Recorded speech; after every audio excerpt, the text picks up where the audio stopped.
Parliament ప్రత్యేక సమావేశాల్లో నియోజకవర్గాల పునర్విభజన బిల్లు ఆమోదానికి కేంద్ర ప్రభుత్వం ప్రయత్నిస్తున్న వేళ Tamil Nadu CM Stalin hot comments చేశారు. డీలిమిటేషన్ బిల్లును పార్లమెంట్లో ఆమోదిస్తే తీవ్ర పరిణామాలు ఉంటాయని వార్నింగ్ ఇచ్చారు. తమిళనాడులో భారీ ఉద్యమం చేపడతామన్నారు. 1960 నాటి డీఎంకేను గుర్తు చేస్తానని, ఇప్పటి వరకు చూడని ఉద్యమాన్ని చూయిస్తా, ఇదే నా ఫైనల్ వార్నింగ్ అంటూ హెచ్చరించారు. தமிழ்நாட்டின் வாசல் வர வந்துட்ட பேராபத்தை பற்றி சொல்லவும் ஒன்றிய பாஜக அரசுக்கு எச்சரிக்கை விடுக்கவும் தான் இந்த வீடியோ. தேர்தல் பிரச்சாரத்துக்காக நிற்காம ஓடிக்கிட்டே இருந்தாலும் இந்த கடமையை தவிர்க்க முடியாது. நாளை மறுநாள் ஏப்ரல் 16 நாடாளுமன்ற சிறப்பு கூட்டத்தொடர் கூடுதுன்னு சொல்கிறத விட தமிழ்நாடு மேற்கு வங்க தேர்தலுக்கு நடுவில் வலுக்கட்டாயமாக கூட்டப்படுதுன்னு தான் சொல்லணும். டீலிமிட்டேஷன்கிற தொகுதி மறுவரைகிற தொடர்பாக அரசியல் சட்ட திருத்தத்தை இந்த தொடரில் புல்டோஸ் பண்ண போகிறாங்க. முதல்ல இருந்தே இது பற்றி நம்ம தொடர்ந்து எச்சரித்தோம். மக்களுக்கு விழிப்புணர்வை ஏற்படுத்தணும். தமிழ்நாடு மட்டும் இல்லாமல் இந்தியா முழுக்க இருந்து இதனால் பாதிப்படைய உள்ள மாநில முதலமைச்சர்களையும் முக்கிய கட்சி தலைவர்களையும் சென்னைக்கு அழைச்சி கூட்டு நடவடிக்கை குழு கூட்டம் நடத்தணும். மக்கள் தொகையை கட்டுப்படுத்துங்க, அளவாக குழந்தைகளை பெற்றுக்கோங்க, குடும்ப கட்டுப்பாட்டை கடைபிடிங்கன்னு ஒன்றிய அரசு சொன்னதையெல்லாம் நாங்கள் கேட்டோம். சொன்னதை ஒழுங்காக செஞ்சதுக்காகவே எங்களுக்கு தண்டனை தருவீங்களா? தென் மாநிலங்கள் பாதிப்படையாது என நாடாளுமன்றத்தில் வச்சு பிரதமர் அவர்கள் உத்தரவாதம் தரணும்னு கேட்டோம். பதில் இல்லை. இதுக்காக பல்வேறு கட்சி எம்பிக்கள் பிரதமரை நேரில் சந்தித்து முறையிட நேரம் கேட்டோம். அதுவும் கிடைக்கல. இப்படி நம்ம சொன்ன எதையும் அவங்க காதில் வாங்காமல் திமுக மட்டுமல்ல, எந்த கட்சியோடவும் எந்த மாநிலத்தோடவும் எந்த ஆலோசனை நடத்தாமல் அவங்க இஷ்டத்துக்கு பண்ண பார்க்குறாங்க.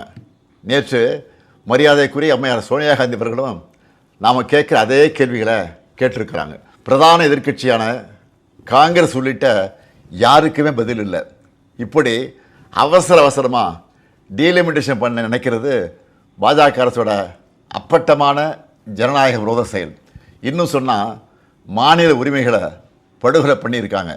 இந்த டீலிமிட்டேஷனை எப்படி பண்ண போகிறாங்கன்னு தெரியல. அந்த சட்ட திருத்தம் என்ன என்பது பற்றி இதுவரை எந்த விளக்கத்தையும் கொடுக்காமல் இருக்காங்க. இவங்க இப்படி மறைச்சு பண்ணுறாங்கன்னா கண்டிப்பாக ஏதோ பெரிய ஆபத்து இருக்குன்னு எல்லாருக்குமே அந்த சந்தேகம் வலுவடையுது. தென் மாநில மக்கள் பெரும் அச்சத்தில் இருக்காங்க. நான் ஒன்றிய பாஜக அரசுக்கும் மாண்புமிகு பிரதமர் மோடி அவர்களுக்கும் இந்த நேரத்தில் முக்கியமாக ஒன்று சொல்லிக்கிறேன். நடக்க இருக்க நாடாளுமன்ற கூட்டத்தொடரில் எங்கள் எம்பிக்கள் கலந்துப்பாங்க. தமிழ்நாட்டை பாதிக்கிற மாதிரியோ வட மாநிலங்களுக்கு அரசியல் வலிமையை மேலும் வாரி வழங்குகிற மாதிரியோ ஏதாவது நடந்தால் தமிழ்நாட்டில் இருக்க நாங்கள்லாம் பார்த்துட்டு சும்மா இருக்க மாட்டோம். தமிழ்நாடு ஸ்தம்பிக்கும். தமிழ்நாடு தனது எதிர்ப்பை கடுமையாக காட்டும். ஒவ்வொரு குடும்பமும் தெருவில் வந்து உட்காருவோம். தமிழ்நாடு முதலமைச்சராக இருக்கிற என்னுடைய தலைமையிலேயே மிகப்பெரிய போராட்டம் நடத்துவோம். இது தேர்தல் காலம்தான். இவங்க கவனம் அதில் தான் இருக்கும். நாம் டெல்லியில் சைலண்ட்டாக தமிழ்நாட்டோட தொகுதி மறுவரையை பண்ணிடலாம்னு மட்டும் நினைக்கவே நினைக்காதீங்க. சொல்கிறேன்னா தமிழ்நாட்டு முதலமைச்சர் மட்டும் இல்லை, திராவிட முன்னேற்ற கழகம் என்னும் பேரியக்கத்தின் தலைவர். நீங்கள் இதுவரை பார்க்காத தமிழ்நாட்டை பார்க்க வேண்டியிருக்கும். 50கள் 60களில் பார்த்த பழைய திமுகவை இந்தியா திரும்பவும் பார்க்க வேண்டியிருக்கும். இவன் என்ன மிரட்டுகிறான்னு நினைக்காதீங்க. நான் உங்களை எச்சரிக்கிறேன். நீங்கள் அதை மிரட்டல்னு நினச்சாலும் எங்களுக்கு கவலை இல்லை.